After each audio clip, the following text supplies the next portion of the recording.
Greater Hyderabad పరిధిలో అక్రమ కట్టడాల కూల్చివేత, ప్రభుత్వ ఆస్తుల పరిరక్షణే ధ్యేయంగా ఏర్పాటైన హైడ్రా దూకుడు ప్రదర్శిస్తుంది. అక్రమ కట్టడాలు, కబ్జాలకు సంబంధించిన ఫిర్యాదులు వచ్చిన వెంటనే విచారణ చేసి రంగంలోకి దిగుతుంది హైడ్రా. దీంతో భూ కబ్జాదారులు హైడ్రా పేరు చెబితేనే వణికిపోతున్నారు. ఇక ఈ క్రమంలో హైడ్రా పనితీరుపై Prajashanti party chief KA Paul స్పందించారు. మంచినీటి సరస్సులు, చెరువులను రక్షించేందుకు హైడ్రా ఆధ్వర్యంలో తెలంగాణ ప్రభుత్వం ప్రారంభించిన కూల్చివేతలను పారదర్శకత్వంగా కొనసాగించాలని ప్రభుత్వాన్ని డిమాండ్ చేశారు. హీరో నాగార్జునకు చెందిన ఎన్కన్వెన్షన్ ను కూల్చిన తరహాలోనే ఎంతటి వారివైనా వదలకుండా అక్రమ కట్టడాలను నేలమట్టం చేయాలి అన్నారు.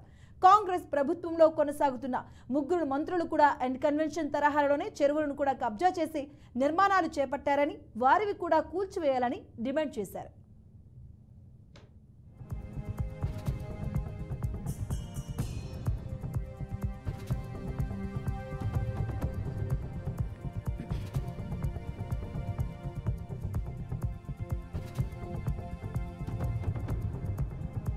యాక్టర్ నాగార్జున ఎన్కన్వెన్షన్ సెంటర్ ని ఇల్లీగల్ కన్స్ట్రక్షన్ అని కూల్చేయడం జరుగుతుందని ఇప్పుడే విన్నాను.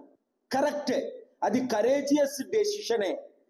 అయితే కాంగ్రెస్ పార్టీలో ఉన్న ముగ్గురు పెద్ద నేతలు వాళ్ళని కూడా ఇల్లీగల్ కన్స్ట్రక్షన్స్ ఉన్నాయి. నేను 1 month టైం ఇస్తున్నాను దానికి. అవి కూల్చకపోతే నేను తెలంగాణ హైకోర్టులో పిల్లేసి రేవంత్ రెడ్డికి నోటీసులు సర్వ్ చేసి అవి కూల్చే బాధ్యత నేను తీసుకుంటున్నాను. ఇప్పుడు మీరే అన్నారు పొంగులేటి శ్రీనివాసరెడ్డిది కూడా ఉందని, ఇంకొకరిది ఉందని.